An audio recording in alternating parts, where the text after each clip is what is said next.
Hello, welcome to Lemon Steers, where we talk anything and everything entertainment. I'm, of course, the Lemon himself, Zeke Lamone, and that is Crash over there playing with his toys. And I'm here to review The Woman King, starring Viola Davis. And I was really looking forward to this movie. The trailers looked magnificent. It looked like this story of like these badass women warriors just going out killing some fools and like just representing their king proud and all that stuff. And in a way it is that. I still think, I said in my TikTok review that I think the trailers were a little bit misleading because there is not a lot of action in this, and the trailers are very action heavy. But overall, it is still pretty much that gist of like, yeah, you got badass women defending their king and all this stuff. But again, this movie is absolutely phenomenal. Like I said in my TikTok review, the movie is absolutely phenomenal. I mean, to give some behind the scenes stuff, I woke up at 4 a.m. to watch Lord of the Rings, and then went to work, came home, dropped my dog off at my parents' house so they can watch him because, you know, I just felt bad him being locked in the cage. Then I saw Pearl at around 8-ish, and then I saw Woman King at 10, and by the time I was out, I was literally like 3 hours away until I was up for 24 hours. So I was very, very tired, and I stayed up through the whole entire movie. And that is the number one, that's like the biggest praise that I can really give this movie, is that it kept me awake during this freaking long gauntlet of a day that I had. Especially because, you know, you're just really sitting there, and it's very engaging to keep you awake the whole entire time. However, I do have some problems with the movie. Phenomenal. It's going to be nominated for Best Picture, or I really do believe it's going to be nominated for Best Picture. It's still very early on in the Oscar season buzz. Viola Davis will be nominated as well, and I think the lead, the real lead girl, I don't remember the actress's name. I just looked up her name before we started this, and I think she can also get nominated. And like, just really, I mean, the ensemble will probably get a SAG award for. We'll probably get a SAG award for for best cast overall. But the problem is that, look, as much as this is about the Woman King, it's really about this young girl who gets thrown into the army. And from a storytelling standpoint, I totally get it. I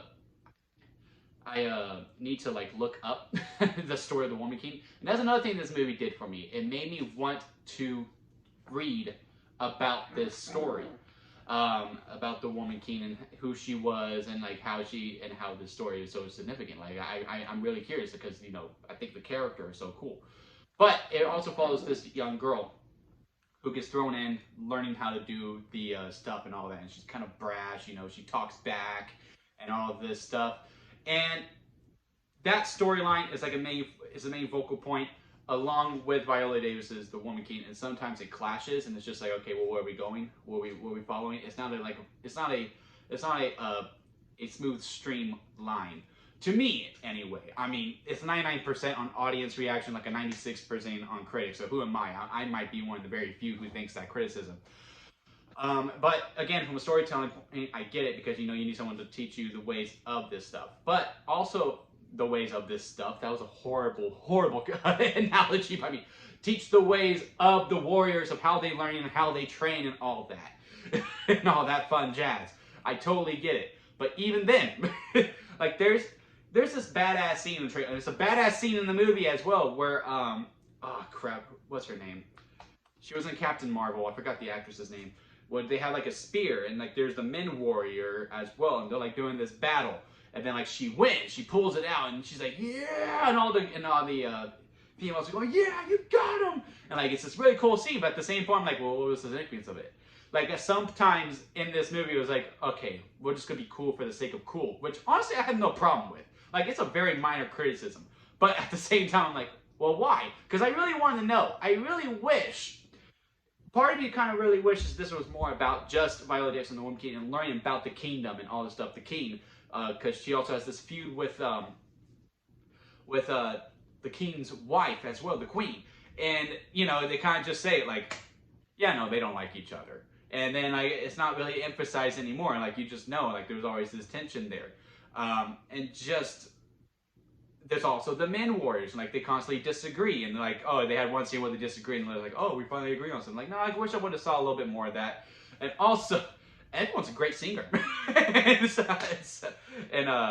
in West Africa, apparently, because they had the chants and like it's really cool and all that stuff. And I wish there was some translation with that because I really wanted to know what they said. But I get it. They don't need to.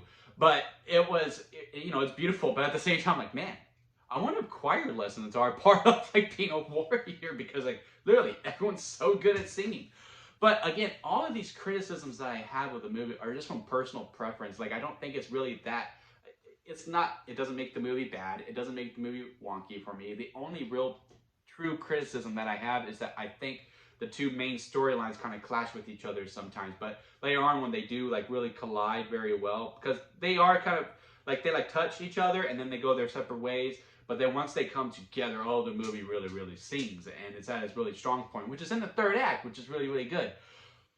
But everything else that I said, that's just me. I was like, man, I wish I would have known more about the kingdom. We didn't really need to know about the kingdom. Oh, I wish I knew what they were saying while they were singing their chants and all this stuff. I don't really need to know that. But at the end of the day, it's a very phenomenal movie. Not my favorite of the year. It doesn't quite get to the strawberry lemonade status. It is a freshly squeezed lemonade. I don't think I rated Pearl. Wow. I'm doing these back to back.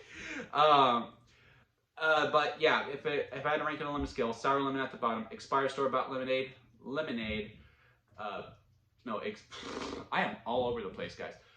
Sour lemon, expired store-bought lemonade, lemonade, freshly squeezed lemonade, and strawberry lemonade at the very top. This is a freshly squeezed lemonade. It's a phenomenal movie. It is worth the price of admission to go see this in the theater with everything. Even though I said there is not a whole lot of action, there is a great action set piece in the beginning and another great action set piece in the end.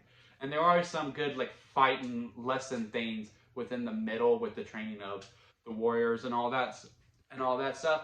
But yeah, man, I had a lot of fun with this movie. I cannot sing the praises of it enough. That's going to be it for me, guys. If you like this video, give it a thumbs up. And if you like me, hit that subscribe button as I'm trying to grow to my YouTube career. And also leave a comment below and let me know what your thoughts of The War Machine are. And that'll be it for me, guys. I'll see you next time at Lemon Studios.